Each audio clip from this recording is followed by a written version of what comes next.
veil of purgation, but cannot touch us. No one can touch us.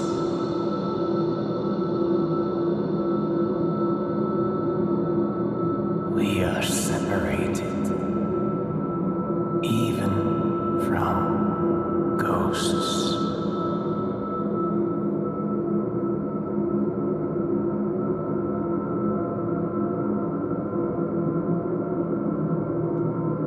Still life. Still death.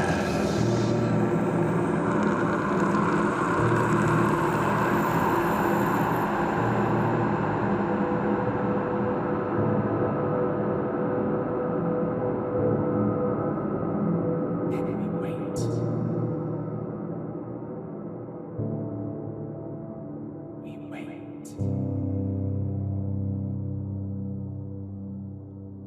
Waiting.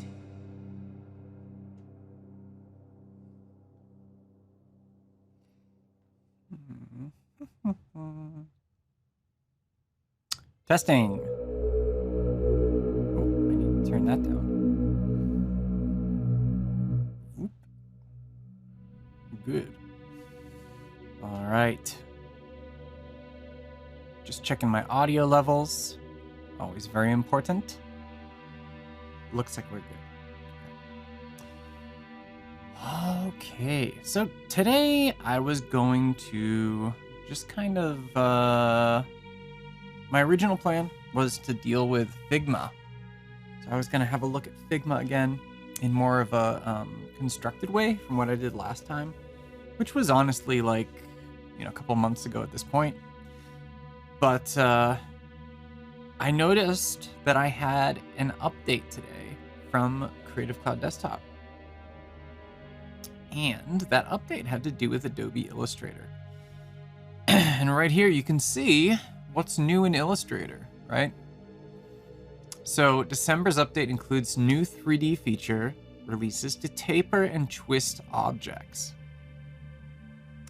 And I was kind of like, ooh, that sounds fun. Let's do that instead. So here we are. We're going to mess with Illustrator today with the new December release 3D features to twist and taper objects. Hello, Gareth. How are you today?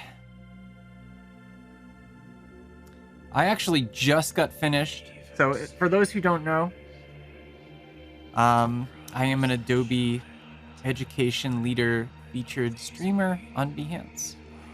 And, oh, Kevin's here too. Hello, Kevin. Kevin is also an AEL.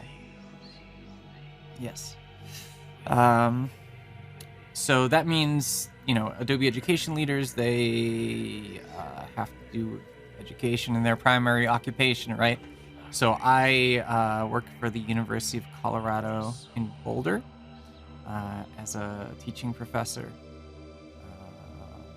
And this is our finals week. And I just got finished grading everything like a minute before I came on here and went live. So, hooray. Kevin knows what I'm talking about, I'm sure. The relief you feel still grading, he says. Okay. Yeah, I've been grading kind of nonstop for the past 3 days.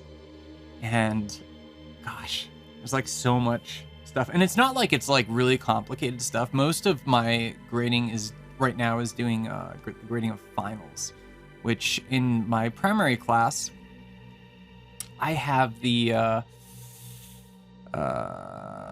I just make them do like a reflective kind of essay about all their projects that they did and everything. And, it's a very easy thing to grade, but I do read them all. So they submit them as an Adobe Express webpage. And yeah, I read every one, and every one of them takes a couple minutes, and then I have to, assign a grade to it and everything. So it takes a long time. It's longer than any other grading that I do throughout the semester. But yeah. Yes. Gareth is waiting for grades? Waiting for grades, Gareth? So are you waiting for somebody to grade something, or are you waiting for people to submit things to grade?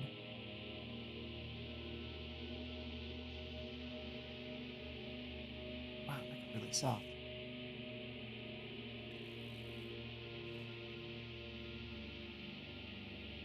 Well, anyway, we will continue this conversation as we go along. I'm not sure how long it's going to take today.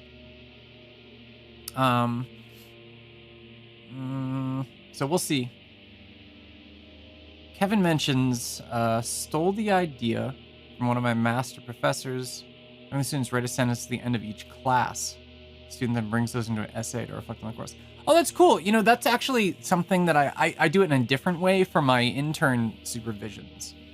So I have the students who are taking internships, I have them, if I'm their faculty supervisor, what I will do is I'll have them create a log and check in, you know, every 2 weeks or so with a log. And then at the end, they just compile that log together with further thoughts. So that's kind of similar, Kevin. It's a good idea. It's a good way to work. Gareth mentions Open University in the UK, waiting to have stuff marked.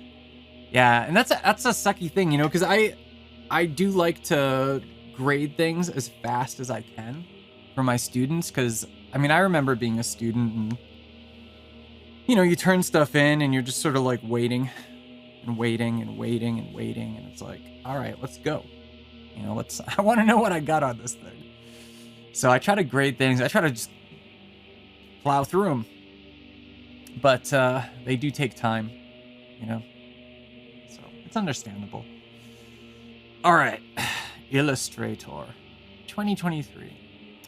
So this is kind of usually how I have my Illustrator set up for those who haven't. Actually, I haven't used Illustrator a lot in any of these live streams. Apart from just like random like Substance 3D stuff I've done inside of Illustrator, which is probably like once or twice. I haven't done a lot of Illustrator, so it's good to do Illustrator today. This is how I usually have my Illustrator set up. It's based on the Essentials workspace. So you can see I've got Essentials here. And yeah, it's just modified a bit. So I like to keep my Properties panel out and at the ready. 3D materials I actually took out specifically for this stream, because there are a lot of things here, including the new twist and taper, which we're going to look at today. And I love the navigator. My navigator is sometimes a little wonky. Yo. Lights. Sometimes a little wonky. And it is right now. And to illustrate what I mean here, right? So, you know, hey, Illustrator team, it probably shouldn't be doing this, right? But I do like the Illustrator because of its value. I mean, that's weird. I shouldn't be doing it. So I like being able to zoom in, zoom out on my document. So I'm pretty zoomed in right here. And I got my layers panel. And that's pretty much how I work in Illustrator most of the time. It's my general setup. Of course, Illustrator has the largest amount of windows and panels that you will ever see inside of an Adobe design app. So, yes. So yeah, Kevin and Gareth, thanks for jumping in and chatting and all that. It does get kind of lonely if nobody says anything. Oh yeah, After Effects has some panels, but After Effects panels are, right? They're very sort of like structured. Like by default, they're just sort of like, they auto collapse, right? Depending upon what you're choosing and everything. So I actually find After Effects to be easier to deal with. But yeah, the panels in After Effects, especially if you've got like a lot of extensions and things like that, it can get a little crazy as well. And interesting, I'm actually going to extend the use of After Effects in this particular class. We do 1 week of After Effects right now, and we've done that for the past 3.5 years at the university. I'm going to change it to 2 weeks of After Effects in the spring, just because I think After Effects deserves more attention and has a lot in there, as Kevin alludes to. Macromedia Flash. Yeah, I mean, you know, if you can dig up a copy from the grave.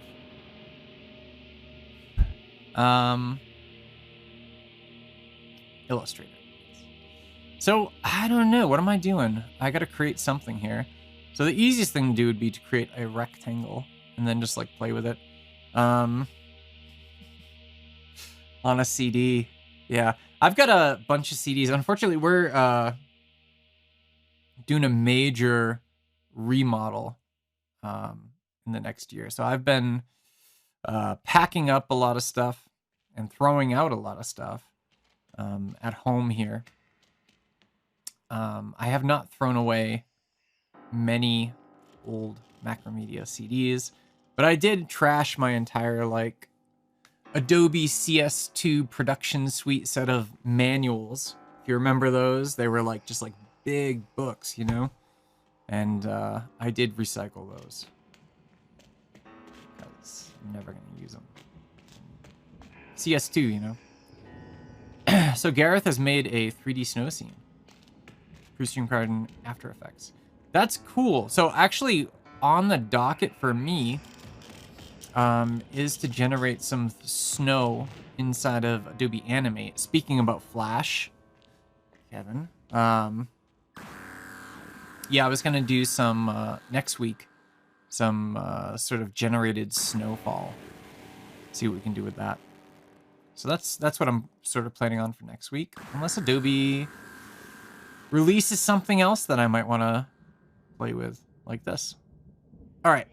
Anyway, let's go ahead and kill that stroke.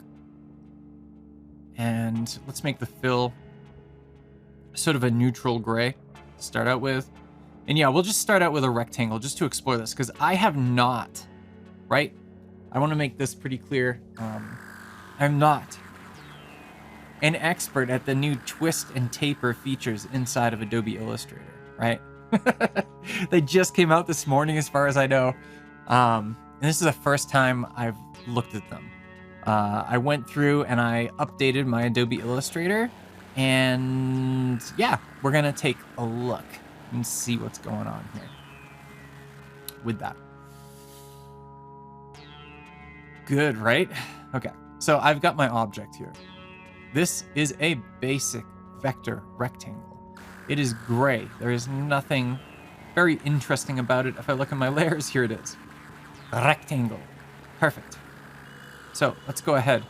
Switch over to my 3D and materials panel. And if you don't have access to that immediately, you can always go to Window, 3D and materials. Right.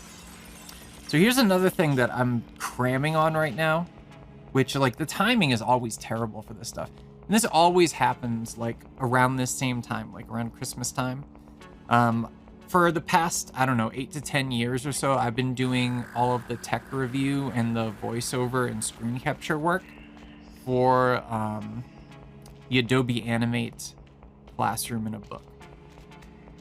So if you do ever get the Animate Classroom in a Book, check out the web version, because it's got a lot of work that I put into creating, you know, supremely narrative videos for this book.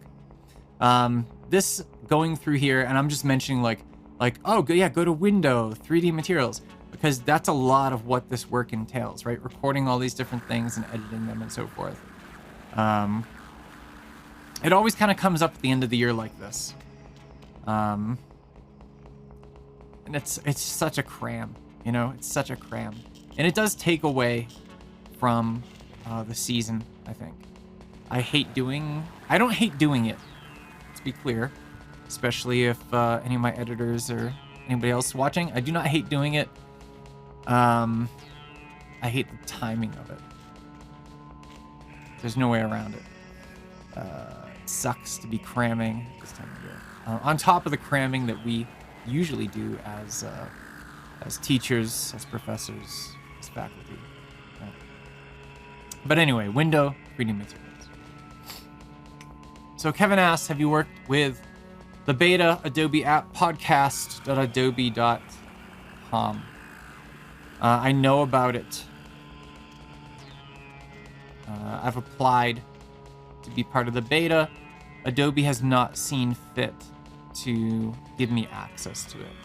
Which is funny you mention it, Kevin, because this actually came up in another Adobe community group today.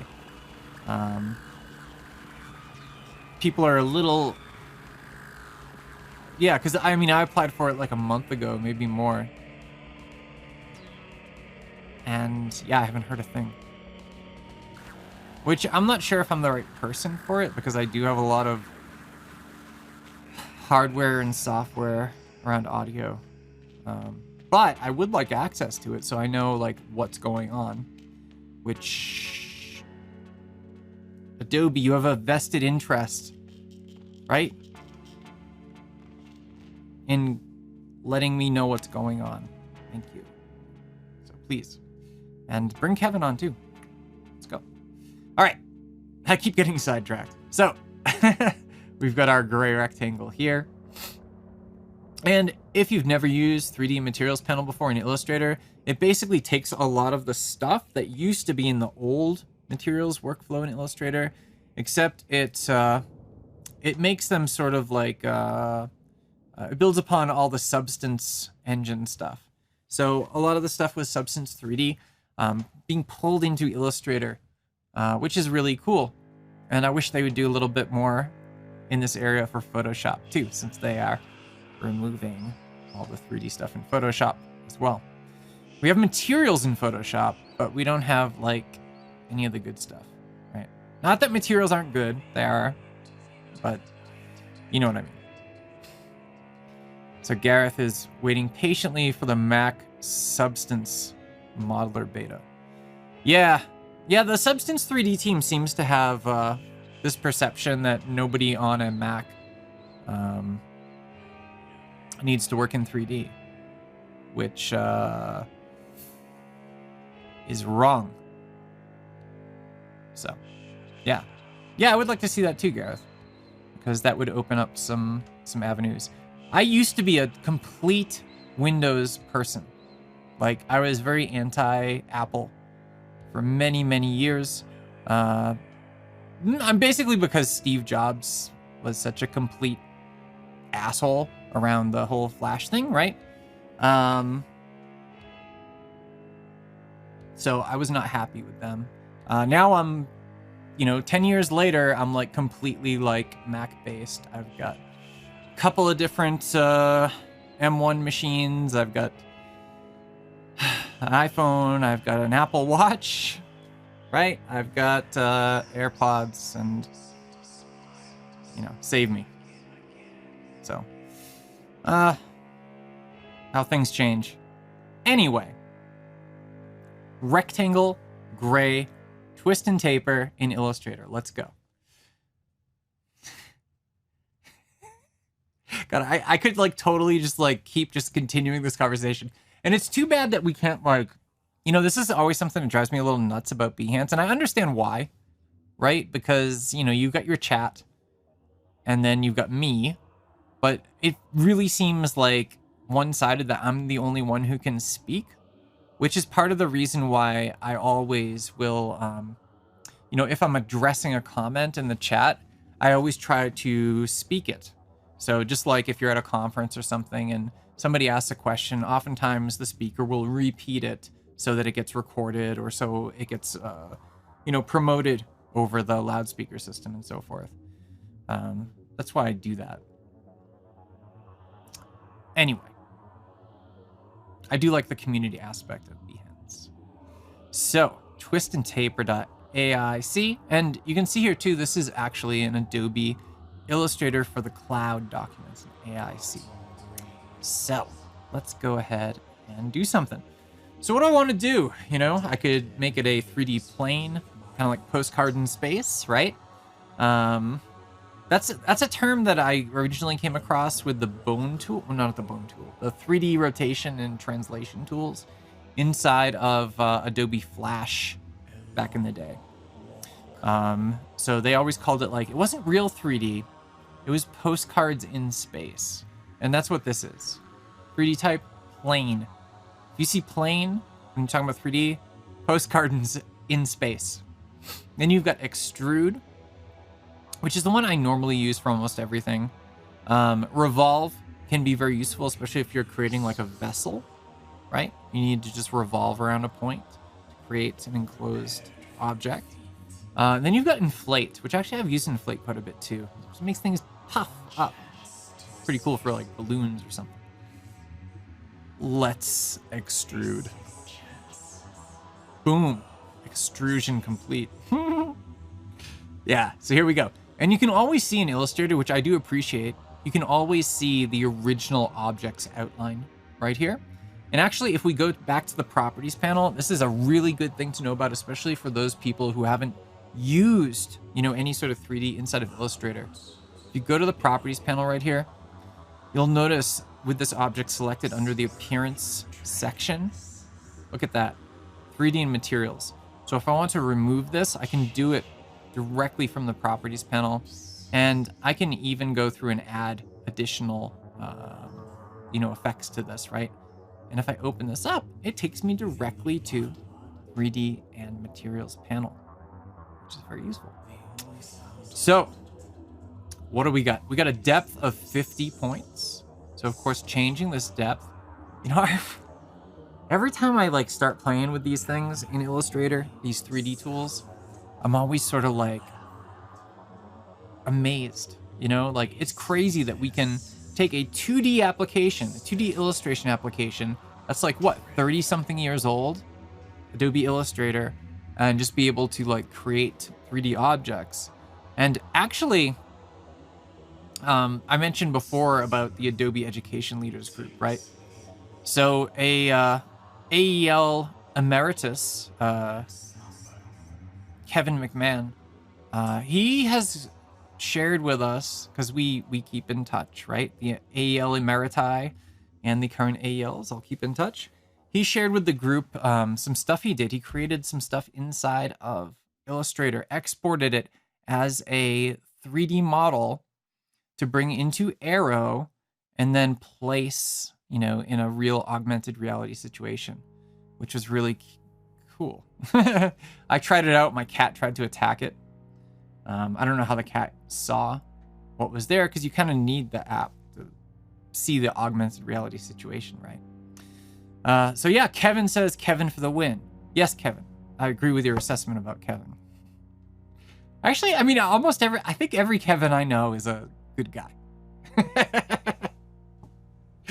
I can't think of a Kevin I don't like that I'm familiar with. I'm sure there are bad Kevins out there, but and I know there are bad Josephs out there. So look out for those guys. All right. So let's see. That is depth. Yes. My brain may be a bit mush from grading and end of semester and stuff. So please, do forgive me, everyone, for a little strangeness here and there today. All right. So twist, let us see what this new feature, twist, can actually do. I have not touched it yet, so I'm going to be as surprised or as disappointed as everybody else. It's at 0% right now. I assume it's going to take this rectangle and just do something like that, right? We're going to get a twist through it. So let's see if I'm correct on this. Yes. Okay. Oh, wow. Not exactly like I thought. Oh, interesting. Huh. Okay, that's different. I figured it would,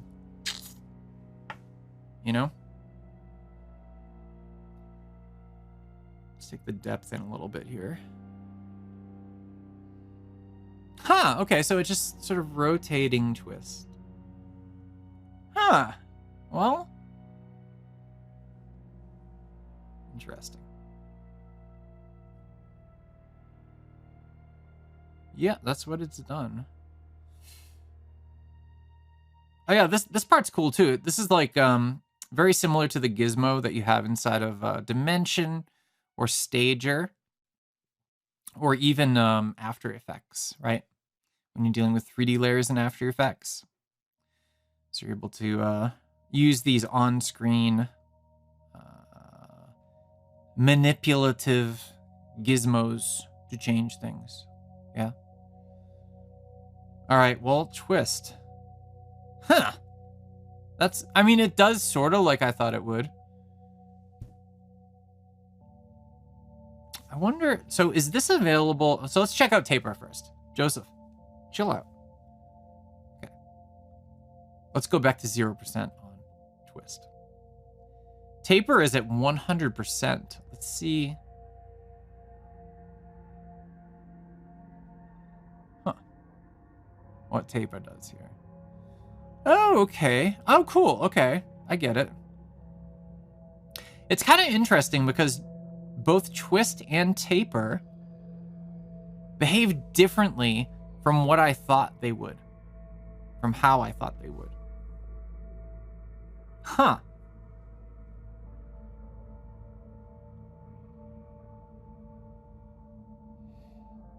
Well, that's interesting. And of course, right? So we're dealing with extrusion right now. Oh, here we go. You combine twist and taper and look at the sort of ridiculous stuff that you can do, right? Well, that's interesting. So yeah, anybody who's watching, have you used any of this new stuff yet that got recently? Oh gosh, I didn't even realize it looked like that. Have you used any of this stuff yet? Or are you like being first timer like me, just looking at it and being like, let's see what we can do with this, right? I actually really enjoy just exploring new tools like this, just without knowing what the heck I'm doing, right? Let's take taper back to 100%. And let's check out a different type of 3D. Let's check out plane. Let's check out postcards in space, right? Oh, hey, Reverb Mike is here. Welcome, Reverb Mike.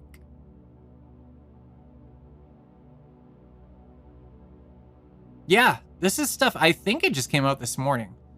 It's the December release of Illustrator that has the stuff, which is why I'm doing Illustrator instead of Figma today, which was my plan, but that's okay. All right, so plane does not have twist or taper. Let's check out revolve. Ooh, hey, that made it very large, didn't it? Revolve angle.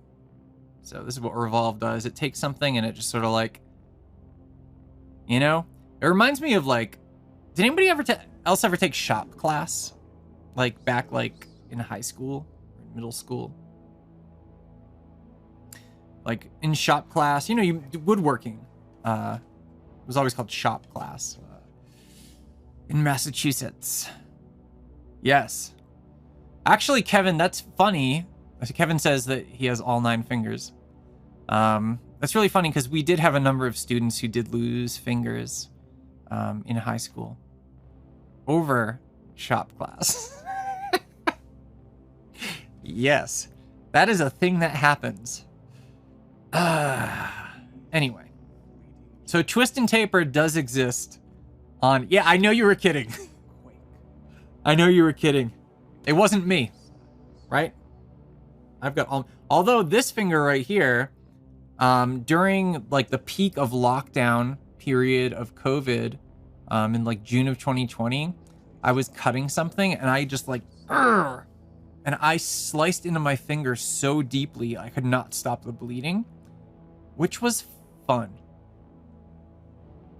And then I had to go to the emergency room at the peak of COVID, and there's like people all around just like in dire straits, and I'm here like, yeah, I was an idiot and like cut my finger. You know, sorry everybody, but I also don't want to lose my fingertip, so let's fix this, you know. Your shop teacher cut off a finger. Reverb Mike. It's rare when the teacher loses a finger. For us, it was all students, you know? Here's taper with, oh, wow.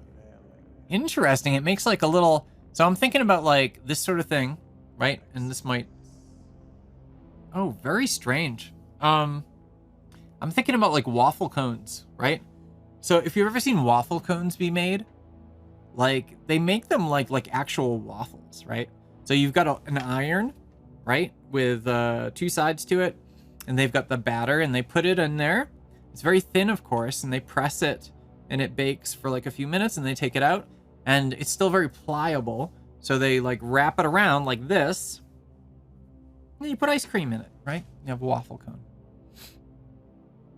Which is much more pleasant than fingers being removed, right?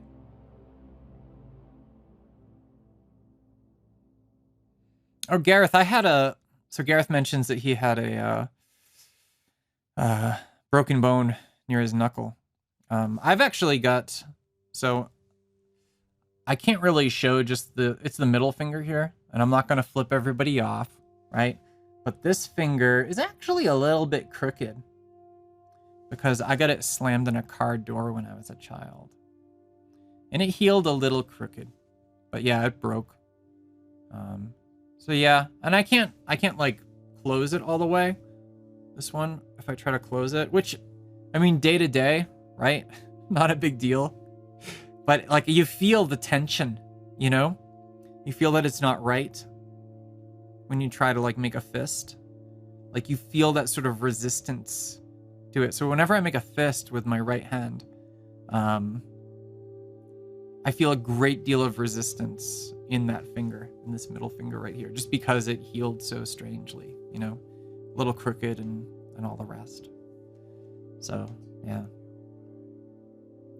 Twist. Oh, look at that. Blech. Wow. Crazy. There's twist. Let's check out taper.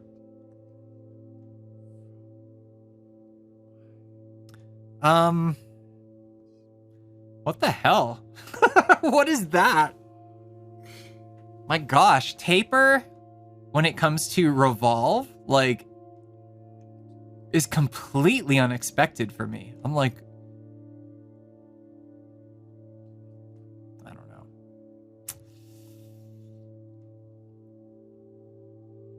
Could have made Christmas bells. Oh, I made so, yeah, I probably shouldn't. Let's not talk about that, Joseph. Okay, we won't. Cool. All right, so let's take taper back down to, taper at default is 100%. Twist by default is at 0%. Right. And let's check out inflate. It's the last one we haven't seen. This, right? Because inflate puffs it up. Yeah. So this makes sense.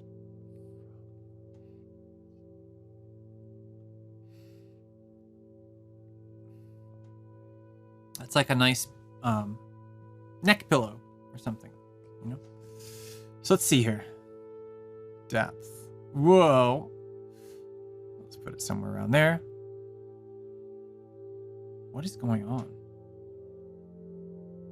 It's a Twix bar. Yeah, but is it left Twix? Or is that right Twix? We could add some material to it, like a chocolate. Let's do that. Oh, look. Natural cowhide leather? I mean, I guess that's gonna look a little bit like a Twix bar.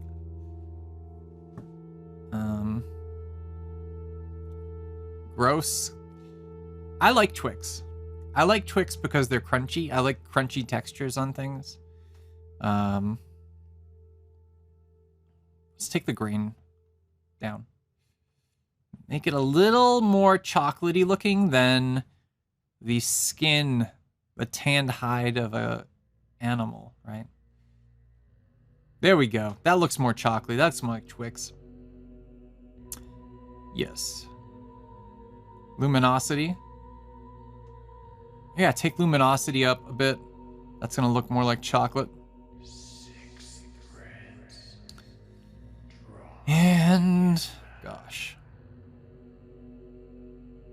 These Substance 3D materials that we have access to, it's crazy the amount of properties you have to change in a lot of these.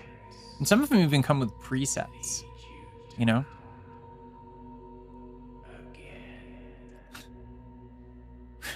We've heard Mike has a friend from grade school that has a BB still lodged in his toe. They didn't remove it, huh? Like, did your friend go to the doctor or anything to have it checked out, or they just left it there? Because like a lot of times, you know, if you get an injury and something gets like, you know, lodged in with the organs and everything, you know, they want to be like, yeah, I don't know if we want to go in there and start like cutting stuff up and digging stuff out, you know, or like in the head. It's like, yeah, maybe we should just leave it be. We'll let God decide what happens, you know? Fingers crossed. Yeah, but a foot, right? A toe. You know, yeah. Yeah, there you go. Okay, that makes sense then. Never went to the doctor. Didn't want parents to know. Well, don't be ratting them out here by name. We don't want this to be, you know, the big reveal, right? Anyway, Twix. Back to Twix.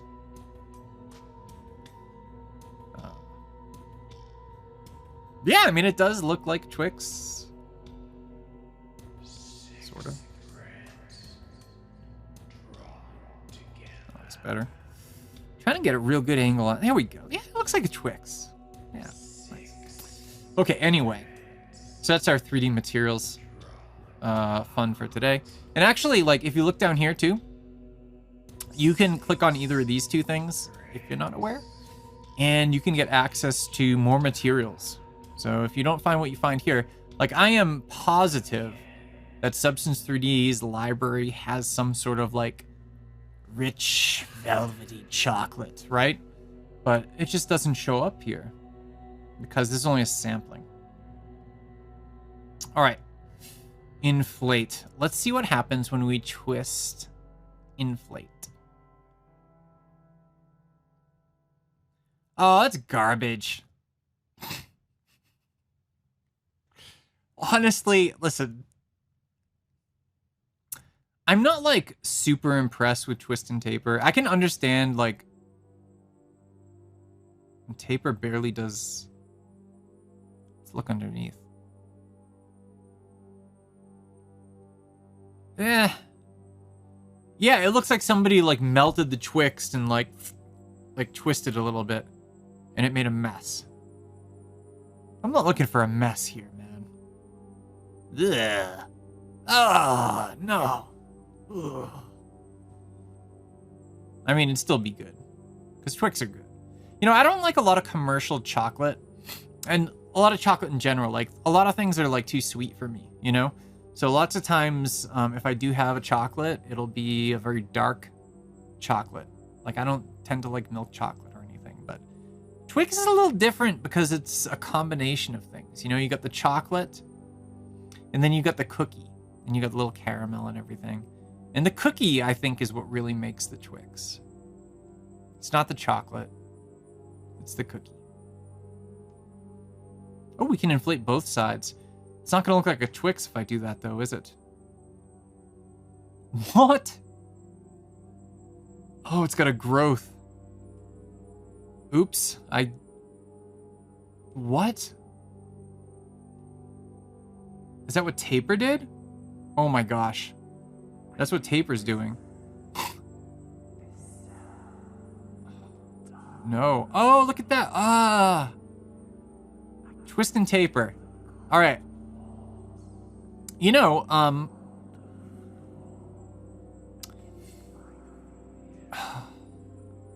don't know, Illustrator. I don't know, it seems like this is almost like a... Like, why would Adobe put this out sort of under the radar like this? Let's go real-time preview. Is it because it's not as cool as Joseph thought it would be? Is that why?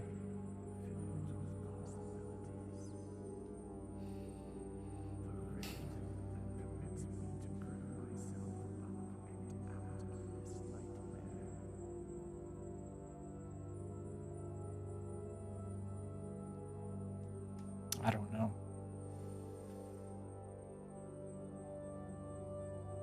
Yeah, I don't know, man. So I figured, if we go back to extrude here,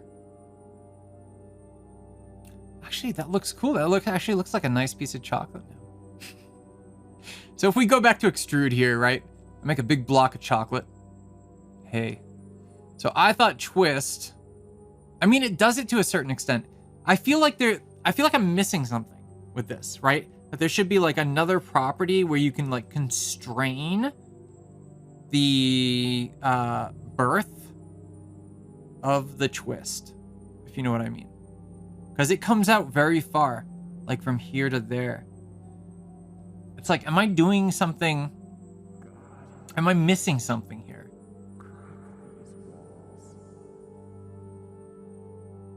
I don't see anything being missed. Oh, bevel makes it look more like, like a twist. Well, oh gosh, look at this. We can make some real nice chocolate with this.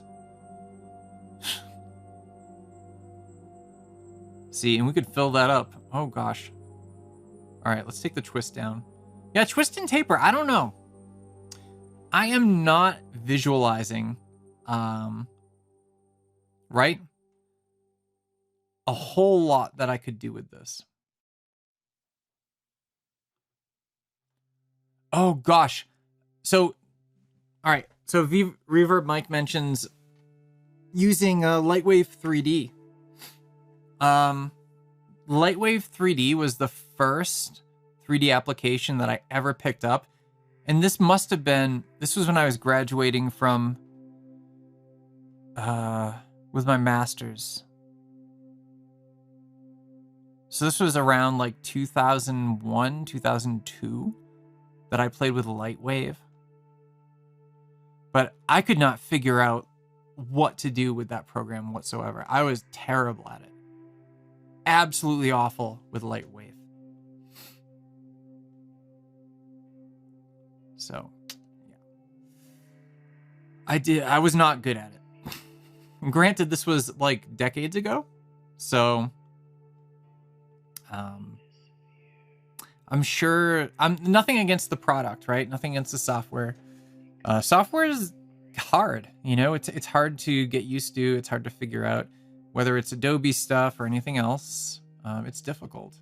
It takes time. And, yeah. Lightwave, though, threw me for a loop, for sure.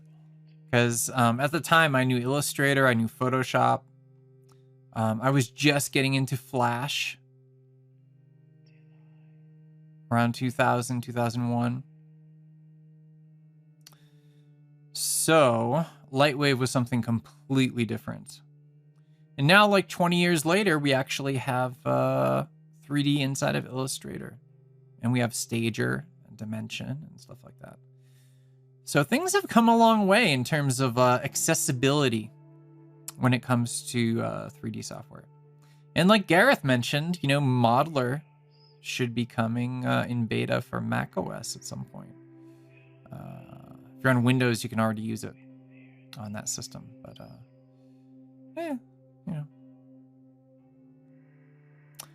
All right. Well, I think that's about the extent that I'm going to explore twist and taper inside of Illustrator. I'm, nothing against the Illustrator team. My expectations were maybe set a little differently from what really is going on here, right? So I wanted to just twist the whole thing. But that's me, I'm sure this is going to be really useful for other purposes, other applications. So, perfect. So I think next time, yeah, question is what will we use it for? I don't know. I mean, I'm sure there's stuff, right? Gives you a little extra something when you're doing things inside of Illustrator in 3D. So maybe you just need to nudge stuff a little bit, a little twist. I don't know. Anyway, that is new in Illustrator. Oh, bring into After Effects. I am looking forward to bringing in full 3D models in After Effects. That's what I want. And they showed that a few months ago. It's being in the works, right? Absolutely want that. I like the attention they're giving to After Effects lately, especially in the layout and 3D spaces. Very excited about a lot of that stuff. So hopefully we'll see some stuff toward the beginning of the year. I'm also very interested, of course, in what they're doing with the whole XD/Figma thing. You know, it's been very quiet, which with legal matters, it has to be quiet. So not unexpected, but you know, I'm planning classes for spring and stuff like that. And it's like, do I use XD? Do I use Figma? How do we handle this, you know? So, yeah. Anyway, yeah, Animate. Yeah, you can actually bring 3D objects inside of Animate right now, like OBJ files and stuff like that. The biggest problem is that it doesn't render. Like the stage inside of Animate is not 3D capable. So what you have to do is you bring it in, it shows up as like a little placeholder, and then you have to test it. And then you can see the 3D object, right? It's not ideal. So that needs work as well. There's always stuff that needs work with with these apps, right? But I do like to stay on top of it, of course. And it's fun to explore stuff, especially when they first come out like this, like twist and taper inside of Illustrator. So anyhow, thank you everyone for coming. I'm gonna wrap it. So thanks Kevin and Gareth, Reverb Mike, and I know there are a number of additional people who are on here who have stayed silent the entire time, which is fine. You don't have to say hi. I like it when people say hi, but you don't have to. That's the platform. Okay, cool.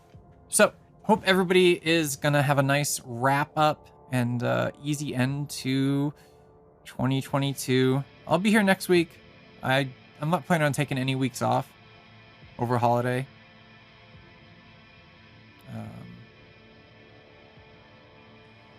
Yeah. Let's get this stuff done, right? Okay, cool. Thank you, everyone. And I'll be here next week, same time, and all the rest. So, later.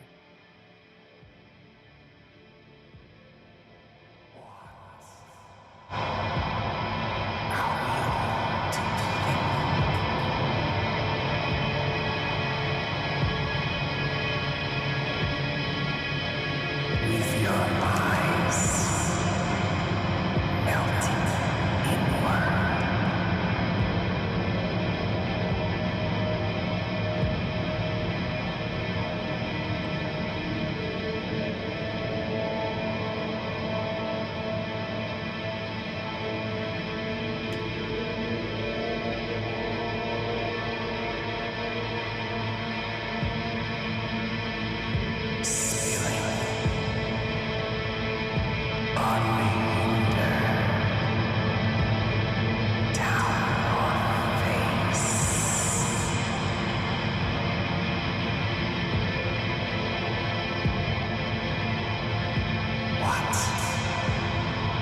is left